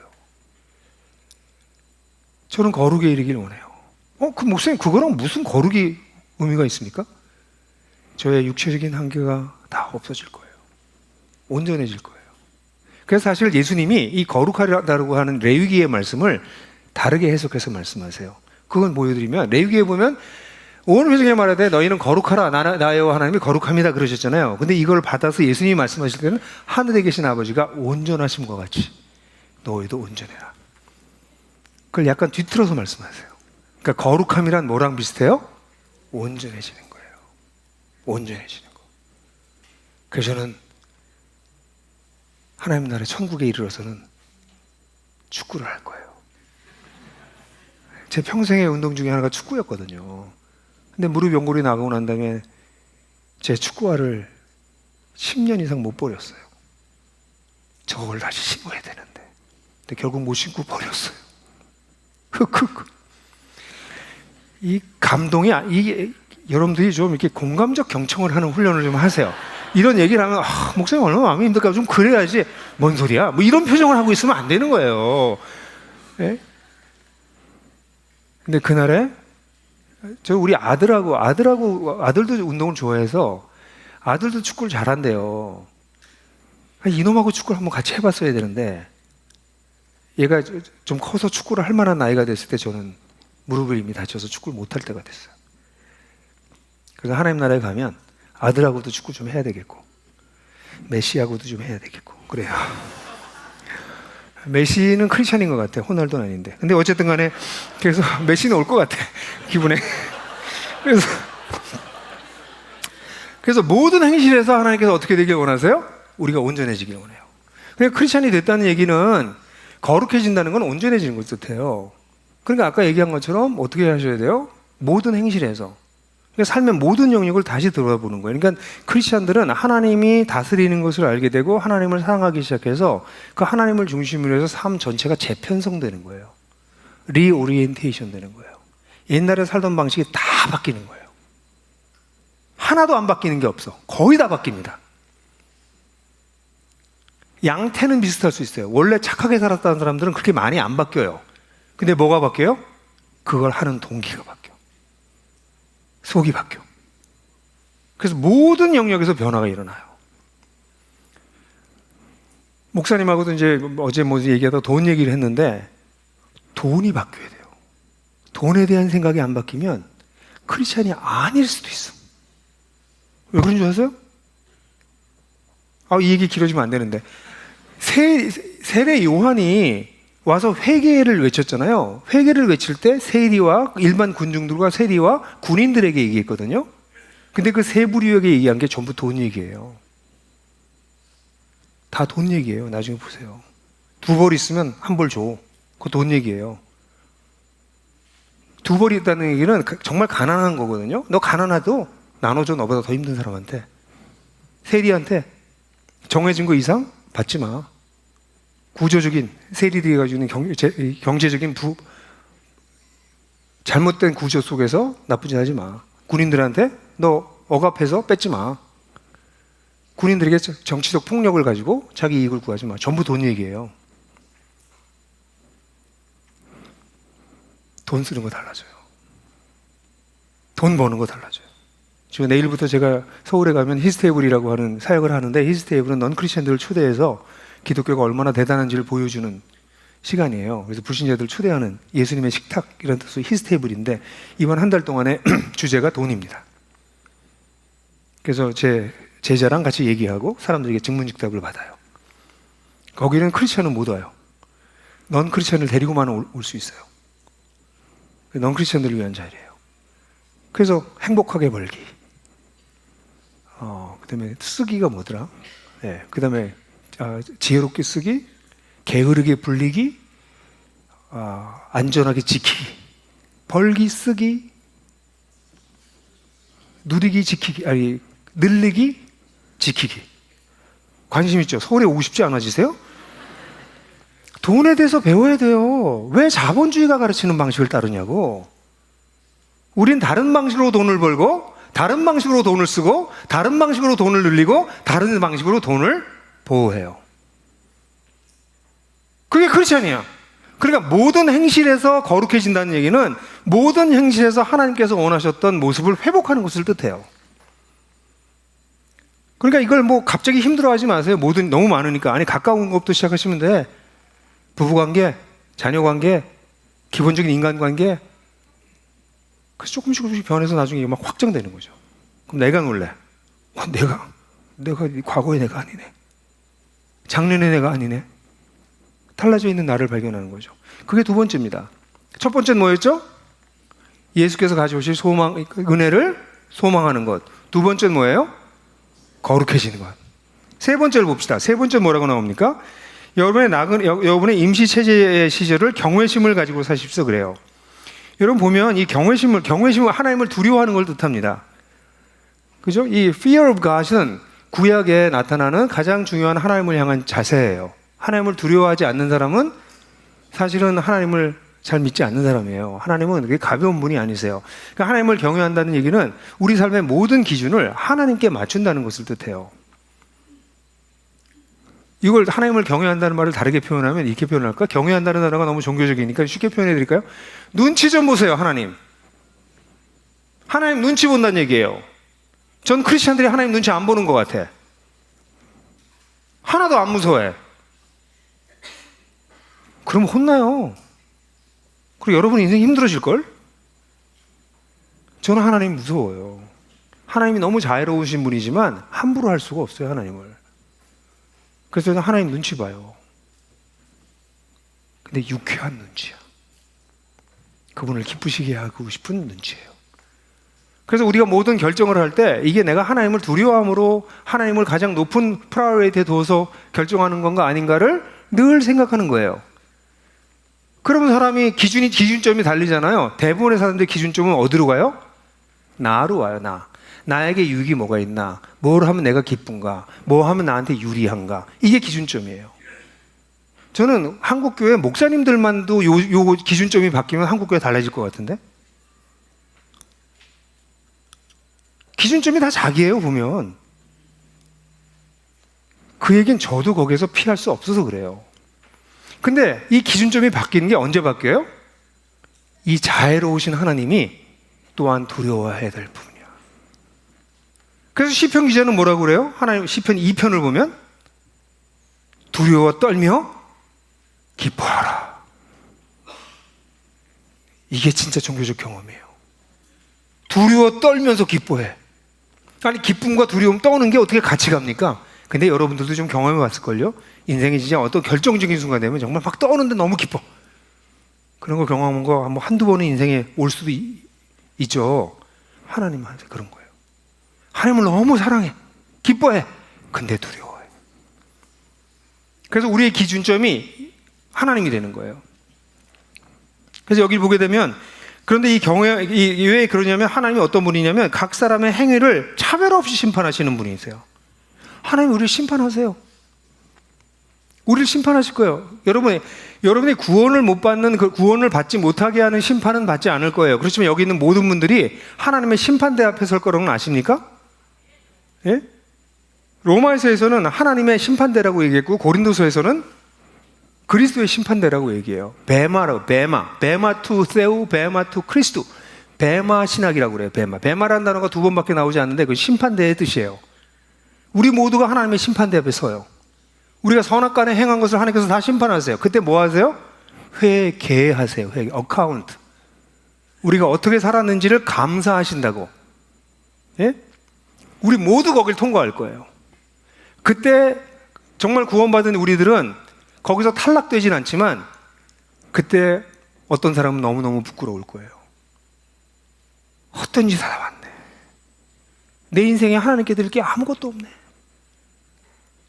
뭐 어떤 사람은 그러지, 내가 교회 목회를 이렇게 크게 했는데 하나님은 하나도 인정하지 않으시는 걸 보게 되면 하나님 맞았네요. 내가 내 이름을 위해서 사람들 눈치 보면서 목회했네요. 그럴 수 있는 거예요. 그죠? 여러분들도 마찬가지예요. 제가 약간 목사 얘기를 하는 거는 목사님들이 그러면 여러분들은 어떻게 했냐는 거예요. 하나님이 차별 없이 심판하세요, 우리를. 예?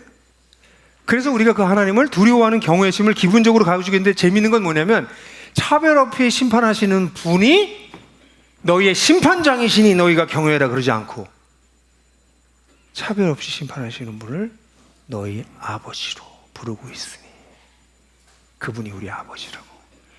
아, 이거 어떻게 베드로는 이렇게 쓰지? 논리적이라면 차별 없이 심판하는 심판장이 하나님이시니 하나님을 경외함으로 살아라 이렇게 쓰는 게 논리적인데 베드로 사도가 하나님을 정말 잘 알았나 봐요. 차별 없이 심판하시는 분인데 너의 아버지야. 그러니 하나님의 공의와 아버지의 사랑이 여기서 또 나타나요. 대단하지 않아요? 그죠?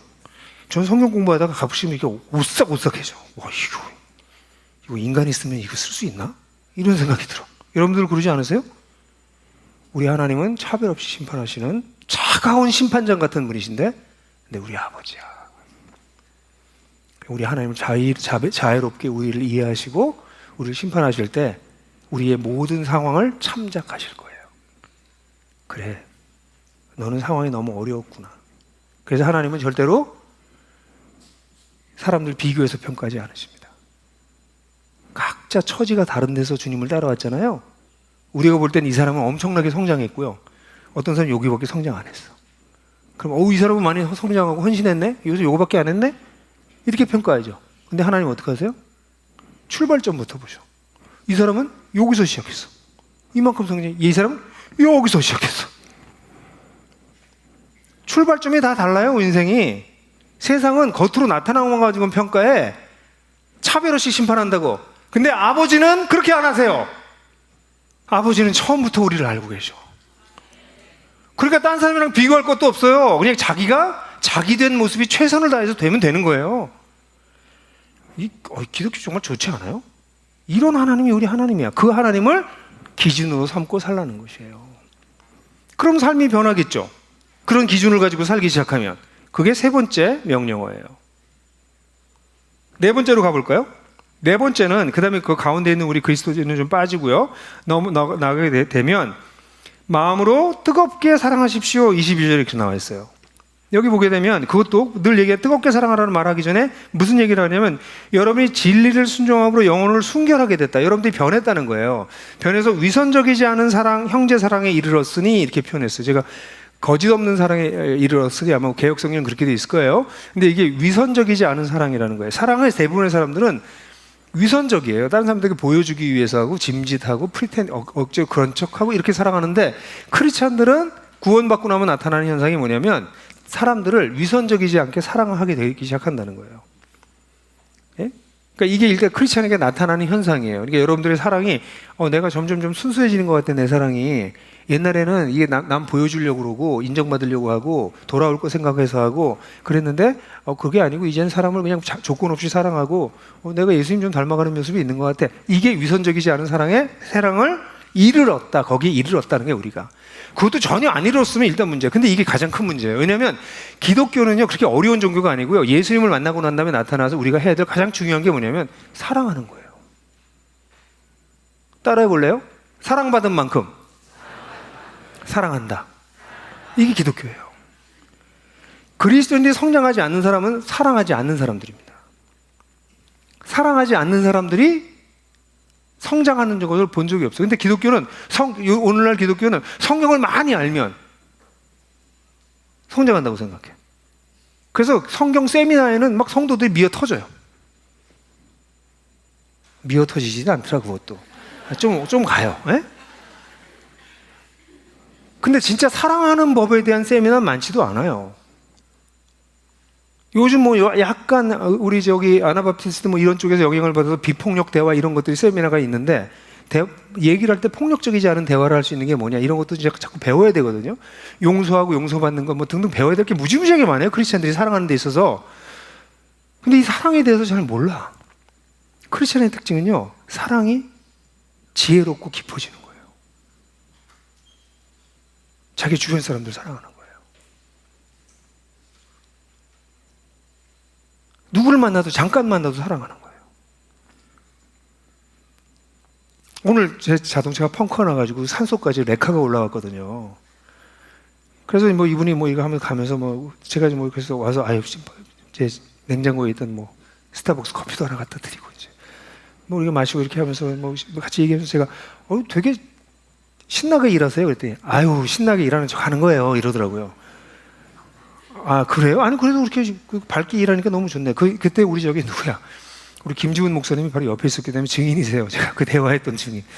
그래서 아니 그래도 그렇게 신나게 하시니까 보기 좋네요. 그랬더니 그러면 인상 찌푸리고 하겠습니까? 그냥 이게 그냥 하는 게 맞죠. 그래 그래서 어쨌든 자세는 되게 좋으시네요. 내가 그랬더니 뭐 딱 이러더니 솔직히 말해서요. 이거 아닌 말인데 이거 똥발로 본 겁니다. 이렇게 얘기해. 그 뭐예요? 이 산까지 올라와서 이렇게보다 10,000원 얼마밖에 안 남아요. 그게 이게 똥 밟은 거죠. 그래서 내가, 그럼 내가 똥이에요? 그랬더니 막 웃어. 근데 제가, 이거 미안하잖아요. 근데 제가 돈이 없더라고요. 그럴 때 좀 뭐 드리고 싶은데. 김준훈 목사한테, 김준훈 목사, 돈 없냐? 5만 원 이렇게 꺼내서 주더라고요. 그래서 이렇게 드려, 왜 그러십니까? 그러고 받아가시더라고요.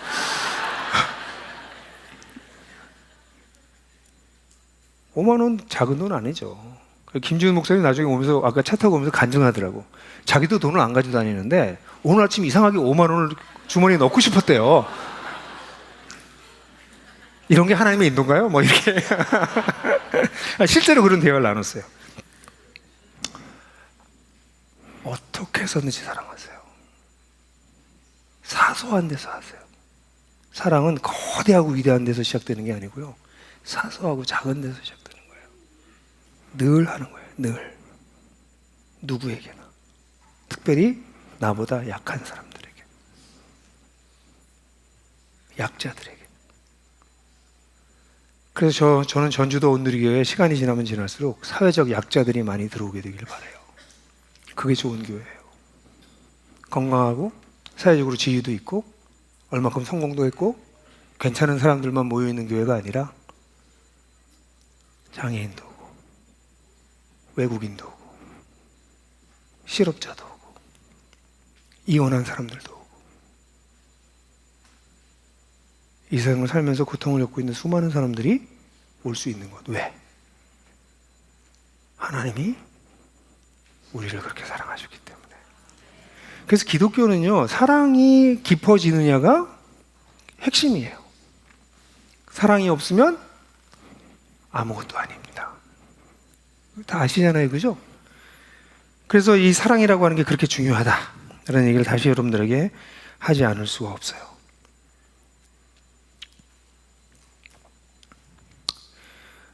네. 그리고 이 사랑을 잘 들여다보게 되면, 근데 이제 이게 사랑이 어디 위선적이지 않은 사랑에 이르렀다 그랬잖아요. 근데 그 다음에 뭐라고 얘기하냐면, 그런데 거기서 멈추면 안 되고 뜨겁게 사랑해 이렇게 얘기해요. 베드로는 사랑의 마지막 단계를 얘기해요. 뜨겁게는 뭐예요? 대가를 지불하면서 손해보면서 자기 거를 소비하면서 사랑을 하는 거예요. 그러니까 우리가 위선적이지 않은 사랑, 진실한 사랑, 솔직한 사랑, 그런 사랑에는 크리스찬들이 쉽게 이르러요. 물론 거기도 안 이르는 분들도 있어요. 특별히 우리 목사님들, 우리 또 교회 오래된 분들이 그럴 수 있어요. 다 거리를 둬 사람들하고. 왜냐면 가까이 오면 내가 누군지 알게 되거든요. 거리 가까이 못 오게. 내 얘기를 절대로 안 해. 자기 집에 사람들 초대 절대 안 해. 물론 또 초대를 하면 와가지고 또 딴소리 하는 사람들이 많아요. 왜 우리 사모님 구두는 빨간색이냐. 아니 사모님이 구두 빨간색 신으면 어떠냐고.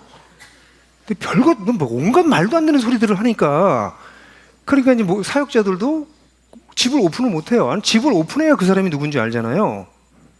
집에 안 데려와요. 집을 오픈해야 돼요. 그게 뭐냐면 자기를 오픈해서 위선적이지 않은 사랑을 하는 거거든요. 그죠? 그 사람이 자유로워지면 자기 집을 오픈해. 내가 가난해도 오픈할 수 있고, 부자에도 오픈할 수 있고, 그게 가난과 부자가 중요한 게 아니고, 그러면 집이 오픈이 되겠죠. 그죠? 근데 사람들이 집을 오픈 안 해요. 특별히 교회 지도자들 집을 오픈 잘 안 합니다. 아니면 공격당하니까. 너무나 불행한 일 아니에요? 위선적이지 않은 사랑에도 이르지 못하는 거지. 근데 베드로는 여기서 위선적이지 않은 사랑에 이르는 걸 넘어서서 뭐 하라고요? 그 다음에 뜨겁게 사랑하라고. 대가를 지불하고 사랑하라고. 그래서 저는 그렇게 생각합니다. 요한 사도가 말과 혀로만 사랑하지 말고 행함과 진실함으로 사랑하자 이렇게 얘기했잖아요. 제가 늘 얘기하지만 사도 요한이 이 땅에 다시 오시면 지금은 말과 혀로만 사랑하지 말고 돈과 시간으로 사랑하자 이랬을 거예요. 돈과 시간을 쓰지 않으면 사랑이 아닙니다. 이 시대에. 말로 때우지 마세요. 제가 제일 싫어하는 말, 기도해 줄게요. 기도해 줄게요라고 얘기하면 금식 기도를 한 끼라도 하시든지, 집에 가서 10분이라도 기도하든지, 기도해 줄게요라고 하는 말은 거의 제가 듣기에는 알았어, 이제 우리 헤어지자. 이제 그만 집에 가자. 그렇게 느껴져요. 그래서 저는 기도해 줄게요라는 말 진짜 안 해요. 그리고 기도해 줄게요라고 얘기하면 반드시 기도합니다. 왜냐하면 그거는 우리끼리 크리스찬들끼리 주고받는 그냥 잘 가라는 관용어가 아니기 때문에 그래요. 오히려 뭐 해줘야 돼요? 시간과 돈을 쓰세요. 여러분 가운데 정말 어려운 사람도 있거든요. 그럼 크리스찬들은 제발 좀 가서 조언 좀 하지 마세요. 왜 그렇게 설교를 하려고 그래? 그럼 목사님만 좀 하라 그래요. 근데 이 성도들도 가서 자꾸 이렇게 보면 뭘 자꾸 조언을 해. 여러분, 어려움을 겪고 있는 사람은요, 여러분들보다 이미 더 모든 걸 다 생각해서요, 여러분들이 하는 조언 정도는 다 알아요. 어려움을, 진짜 인생의 어려움을 겪고 있는 분들한테 어떻게 해야 돼요? 그냥 우리 밥 먹자. 내가 설렁탕 사줄게. 좀 나와. 설렁탕이나 먹고 들어가. 우리 영화나 보러 갈까? 내가 커피 사줄게. 여기 커피 디저트랑 되게 맛있어. 그냥 그리고 그러다 그 사람이 얘기를 좀 하면 얘기 듣고, 그리고 뭐 해요? 같이 우는 거야. 저는 목회를 하면서 깨달은 게요, 진짜 어려운 성도들은 도울 수 없다는 거예요. 제가 할 수 있는 건요, 같이 우는 거예요. 어떻게 버티냐? 어떻게 사냐? 하나님도 진짜 원망스럽다. 목사가 그런 말 해도 돼요? 아니, 시편에 보면 밤낮 하나님 원망하는 시가 가득 차 있구만. 하나님 주무세요? 하나님 뭐 손 이렇게 끼고서는 지금 뭐 하고 계세요? 솔직한 게 기독교예요. 그렇게 해도 하나님 화 안 내세요. 하나님 그렇게 뭐 옹졸하신 분인 줄 아세요? 그만큼 우리 고통을 아세요. 니들이 나한테 왜 아무것도 안 하냐고 불평하고 살아계신 거 맞아요? 그렇게 말할 만큼 니들이 힘들구나. 그거 다 이해하시는, 그 정도 이해하시는 분이세요. 하나님 무슨 옹졸한, 뭐 댁들보다 더 옹졸한 하나님으로 만들지 마세요. 그래서 그럴 때 어떻게 해요? 붙잡고 같이 울고, 좀 버텨보자. 내가 영원히 옆에 있어줄게. 그러는 거예요. 정말 어려운 사람들 경우에 어떻게 해요? 자기 경제적으로 돈을 돕는 거예요. 제가 그냥 하나 간증을 할게요. 제가 제가 미국에서 막 돌아왔을 때 저는 저희 아버님이 사시던 집에 살았는데 그 집이 워낙 컸어요. 그래가지고 한 4가족이 같이 모여서 공동생활을 하고 있었어요. 근데 저희 집은 저희 아버님 건축가셨기 때문에 아버님 작품 같은 집이어서 좀 굉장히 좋았습니다.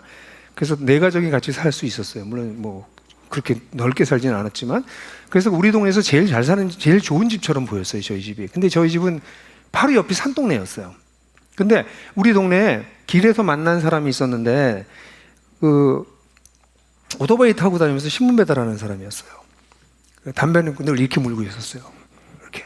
난닝구 여기 해병대 자기가 문신해가지고 또 지저분하게 해병대한 문신하고 이렇게 하는 친구였는데 그냥 그러려니 했어요. 근데 제 아들이 어린이집을 갔는데 어린이집에 가지고 김지원 그랬더니 네 이렇게 2명이 대답하는 거예요. 그 여자 김지원이랑 남자 김지원이 있는 거야. 저희 아들은 남자 김지원이에요. 그래서 집에 돌아오는데 보니까 그 여자 직원이랑 남자 직원이랑 엄마랑 같이 이렇게 걸어가는 거예요. 한 이틀 정도, 3일 같이 다니니까 같은 동네에 사네? 이래가지고 이제 두 엄마가 이야기를 나누기 시작했어요. 조금씩. 근데 이 여자 직원이는 한 달 다니고 난 다음에 어린이집에 안 나왔어요. 너무 가난했기 때문에 이 집은 그냥 한 달만 보내자. 우리 소은이다 한 달만 어린이집 보내자. 그래서 보냈어요. 그래서 제 아내가 그 자매한테 그러면 우리도 애를 안 보낼 테니까 어린이집에 우리끼리 집에서 어린이집을 합시다. 그래서 우리 집에 지원이 지인이, 그 집에 지원이 지민이 이렇게 넷이서 우리 집에서 모여가지고 어린이집을 했어요.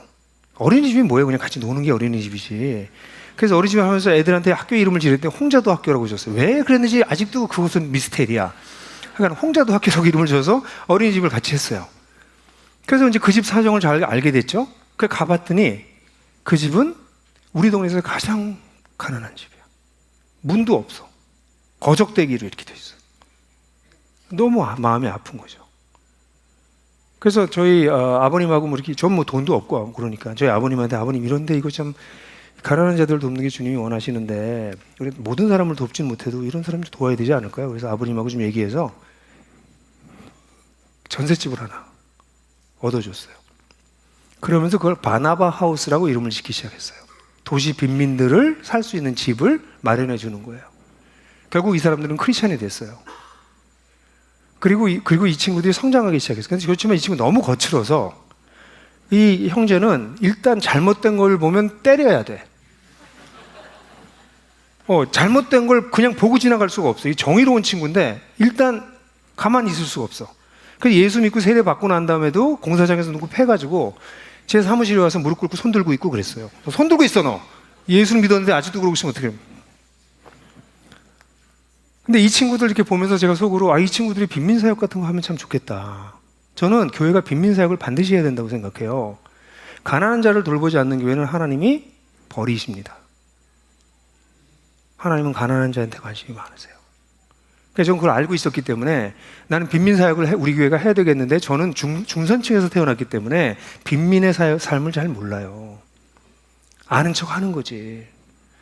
제가 노숙자들하고 2박 3일은 있을 수 있어요. 인내하면서 있어 보세요. 냄새를 참을 수가 없어요. 그래서 여러분들 그 영화 기생충에서도 그 냄새가 계속 나오잖아요. 그게 가난의 냄새가 있어요. 가난이 아니라 그 핍절한 냄새가 있어요. 이 친구는 그런 거 할 수 있겠다. 왜냐면 노숙자도 했었고 학교도 갔다 왔고 뭐 조직에도 있었고 대구에서 어머니가 돌아가시고 갔더니 이런 까만 옷을 입은 사람들이 쫙 오더라고. 조직에서 있었으니까. 근데 이 친구는 그런 거친 삶을 살았기 때문에 예수를 믿고 변해서 도시 빈민을 위해 살 수 있겠다 싶었어요. 근데 긴 얘기를 짧게 할게요. 그래서 결론은 어떻게 되냐? 이 사람들이 결국은 도시 빈민 사역을 하게 되고 은둔형 외톨이들을 돕기 시작하고 그걸 교육에 계속 서포트하고 저와 같이 고민하고 사역이 계속 발전해서 그 사역을 해서 올해 아산상의 사회봉사상을 받았어요. 아산상은 한국에서 주는 상 중에서 가장 큰 상이에요. 상금이 2억밖에 안 돼요. 그리고 그 자매는 남편 뒤에 밤낮 숨어 있었던 자매, 말도 잘 못하던 자매예요. 근데 작년에 대통령 표창 받았어요. 그 아내는 그 자매는 그 훈장을 안 달고 있다가 저희 집에 가져와서 제 아내한테 달아달라고 그랬어요. 한 사람을 도와서 이렇게 될 거라고 생각해서 하는 거 아니에요. 그래서 투자하는 게 아니에요. 그냥 나한테 주어진 이웃이니까 사랑하고 복음을 전하고 같이 애 키우고 그런데 이런 일이 벌어져요. 뜨겁게 사랑하는 것은 대가를 지불하는 사랑이에요. 결과를 계산하고 하는 게 아니고요. 주님이 우리를 그렇게 사랑하셨던 것처럼 우리도 흉내내는 거야. 응? 그러니까 여러분들 주변에 있는 사람들을 자꾸 뜨겁게 사랑하려고 애를 쓰시죠. 그럼 여러분들은 신앙이 성장하시게 돼요. 그게 4번째 원리예요. 뜨겁게 사랑해라. 마지막 뜨겁게 사랑하고 난 다음에 마지막은 그러므로 형제들은 여러분은 모든 악의와 모든 기만과 유상과 시기와 모든 험담을 벗어버리고 갓난 아이들처럼 영적이고 순수한 젖을 갈망해라. 사람이 사는데 에너지가 있거든요. 에너지. 근데 에너지가 어떤 걸 가지고 사람들이 사냐면 악의, 내가 이겨야 되겠다 저놈을, 이런 악의를 가지고 살아요. 예? 사람들 움직이는 힘을 보면 그런 악이야. 그래서 어떻게 해요? 사람들 속입니다. 왜 속여요? 자기 이익 때문에 속여요. 그죠? 그래서 기만이 나와요. 위선은 왜 나와요? 내가 잘 보여야 되거든요. 그래서 위선이 나와. 내가 아닌 나를 자꾸 보여줘. 그것도 위선이야. 그죠? 시기는 나보다 잘난 놈 같아. 그럼 시기하는 거예요. 그래서 나타나는 게 뭐예요? 험담이에요. 뒤에서 뒷말하는 거예요. 요 5가지의 얘기를 가만 보면 이 얘기의 핵심은 뭐예요? 아까 봤던 2세대에 속한 삶이에요. 자기가 거기 딱 있어. 악의, 시기, 위선, 기만, 험담. 그래서 여러분들 교회 안에서도 누구 딴 사람 얘기하는 사람들이 있죠? 딴 사람에 대해서 얘기하는 사람. 그 사람들은 무조건 멀리 하세요. 있잖아, 이런 일이 있었대. 뭐 그런 말 하거나, 또는 또 약간 거룩하게, 있잖아, 내가 기도하라고 얘기해 주는 건데, 그러고 얘기해. 다 험담이에요. 그런 사람은 멀리 하세요. 그리고 그런 험담하는 게 취미이신 분들이 계셔. 돌아다니면서 뒤에서 그런 얘기 하시는 분들 혹시 계시다면 우리 전주도 오늘에겐 그런 분이 없길 바래요. 그리고 그분들이 오늘 안 오신 것 같아요. 그런 분들은 취미 생활을 바꾸도록 골프 같은 거로 바꾸시는 게 훨씬 유리해요. 험담하지 마세요. 사회에서도요, 일반 직장 생활에서도 험담하는 애들은 직장에서 좋은 리더가 못 된다고 다 알고 있습니다. 그래서 사람들은 리더가 되지 않습니다. 건강한 회사에서는 험담하는 사람들은 리더로 발탁 안 합니다. 근데 교회에서 험담하면 어떡해요? 창피하게. 근데 왜 이렇게 되냐면 이걸로 사람이 살아요. 사람의 에너지가 놀랍게 나를 위해서 사는 에너지를 가지고 살거든요. 내가 제일 중요해. 그래서 이게 다 나오는 거예요. 근데 여러분들이 삶을 살게 하는 에너지가 어디냐는 거예요. 그 에너지가 뭐라고? 그런 걸로 하지 말고 뭐를 해요? 영적이고 순수한 젖을 갈망해라. 순수하고 영적인 젖이 뭘까요? 이게 하나님께로부터 오는 진리예요. 하나님께로부터 오는 지혜예요. 하나님께로부터 오는 사랑이에요. 그래서 하나님께로부터 오는 우리를 먹이는 것들이야. 그걸 갈망하라는 거예요. 그러니까 여러분들 이게 설교일 수도 있어요. 설교를 들으면서 하나님께서 나를 어떻게 먹이시려고 하시는가, 나를 어떻게 키우시려고 하시는가, 그거를 볼 수 있어요. 그거를 보면, 그걸 먹으시면 그게 젖이 되는 거예요. 여기서 베드로가 얘기하는 젖은 바울이 내가 너희들에게 고기를 못 먹이고 젖을 먹인다라고 얘기할 때 하고는 다른 상상이에요. 이거는 여기서 젖은 어려서 주는 게 아니라 가장 좋은 음식으로서의 젖을 얘기하는 거고, 바울은 어린 사람에게 주는 걸 젖이라고 얘기했어요. 그러니까 이거 똑같은 거 아니에요. 단어가 똑같다고 똑같지 않아요. 절대로. 맥락에 따라 달라요. 그러니까 여기서는 그리스도인들이 추구해야 될 가장 좋은 영양분, 에너지원이 하나님께로부터는 영적이고 순수한 젖이라는 거예요. 여기에 여러분들 중요한 걸 보세요. 예배를 참여해도 영적이고 순수한 젖이 안 될 수가 있어요. 종교적 행위로 끝났으니까. 근데 하나님으로부터 하나님이 나한테 뭐라고 말씀하시지? 하나님이 나를 뭘 먹이시려고 그러지? 그래서 그걸 들어도 그건 젖이 아니에요. 젖은 뭐 하는 거예요? 먹어야 돼요. 젖을 먹고 힘을 내야 되는 거예요. 그러니까 영적이고 순수한 젖을 갈망한다는, 여기 갈망이라는 건 크레이빙 한다는 단어예요. 크레이빙. 막 간절히 원하는 거예요. 그렇게 간절히 갈망해라.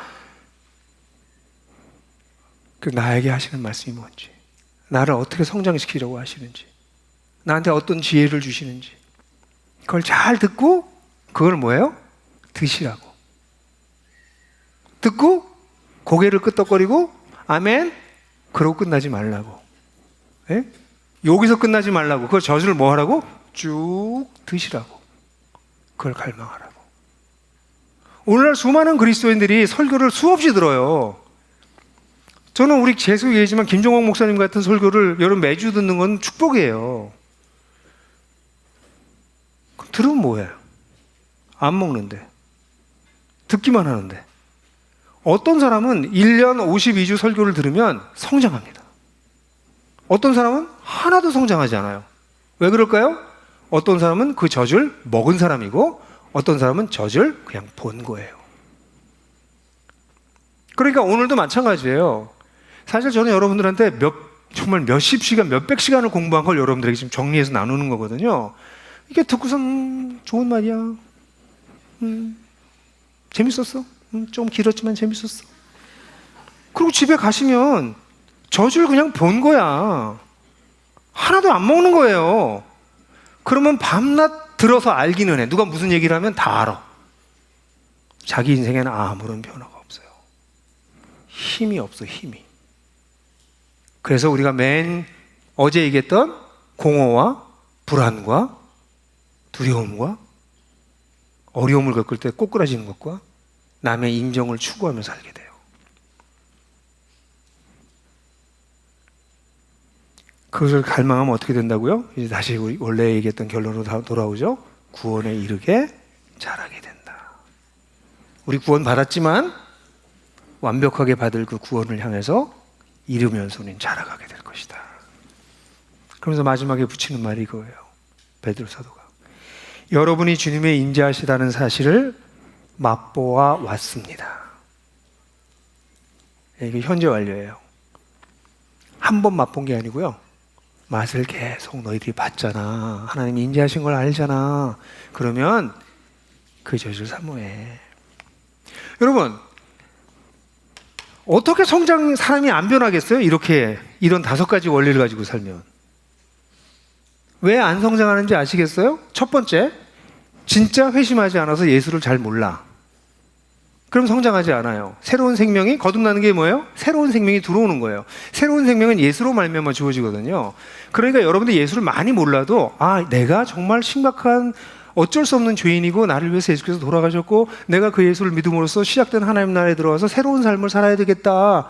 그분만이 나의 주인이시다라고 하는 것을 어렴풋이 알고 그분께 이제 여러분들의 인생을 드리게 되면 여러분들에게 하나님께서 새로운 생명을 부어 넣어 주세요.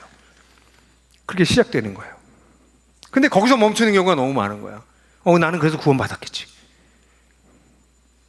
그러니까 시간이 오면 확 흔들리는 거예요. 성장을 하지 않으니까. 근데 이때 뭐 해야 돼요? 기도 열심히 하고 말씀 열심히 하고 교회 열심히 다니고 그거는 형식적인 거예요. 겉으로 나타난. 이 모든 걸 하는 이유가 뭐예요? 지금 5가지. 예수님께서 가져오실 은혜를 소망하는 것. 모든 행실에 있어서 온전해지, 거룩해지지, 주님을 닮아가는 것.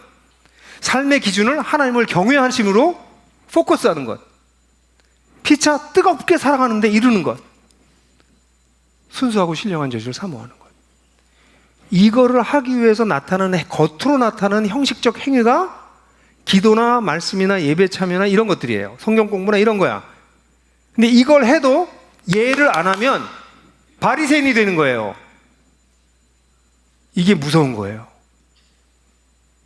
한국의 기독교가 이걸 너무 잘해. 이걸 안 해. 그래서 바리새인들이 가득해요. 말만 하는 사람이 가득해요. 사랑하는 사람이 없어요. 같이 울지 않아요. 사회적 고통을 보면서 울지 않아요. 그걸 조롱해요. 혐오해요. 어떻게 그리스도인들이 그럴 수가 있어요? 끔찍한 일이죠. 사랑하는 형제자매 여러분, 그러나 이렇게 이 5가지를 마음에 품고 매일 조금씩 훈련하면서 자라가면 변하겠어요? 안 변하겠어요? 안 변하면 이상하지. 그죠? 옆 사람 한번 잠깐 보실래요? 마지막으로 슬쩍 보세요. 이렇게 내가 오늘의 너를 기억하겠다. 그렇게 얘기하세요. 내가 오늘의 너를 기억하겠다. 그리고 1년 후에 다시 한번 보자. 중요해요. 1년 후에도 오늘과 같으면 여러분들은 이 5가지 원리를 전혀 적용하지 않은 사람들일 거야. 1년이면 꽤 긴 기간이에요. 하루, 한 주, 한 달은 사람이 변하는 걸 볼 수 없지만 1년 정도면 사람은 괄목하게 변합니다. 그죠? 그래서 제가 농담하는 게 아니라 옆 사람들 손가락을 딱 하면서 한 번씩 얘기했어요. 내가 오늘의 너를 기억하겠다. 그 얘기는 뭐예요? 손가락질 하는 게 너무 좋아하네. 그래서 1년 후에는 여러분들이 지금과는 조금은 다른 사람이 되셔서 여기 앉아 계셨으면 좋겠어요. 네? 그래야 우리가 신앙생활은 맛이 나지 않아요? 밤낮아서 똑같고, 우리는 또 지난 한 해도 또 죄를 짓고, 우리는 또 주님의 뜻을 알았지만 육신이 약해서, 그 레퍼토리 언제까지 할 거야? 예?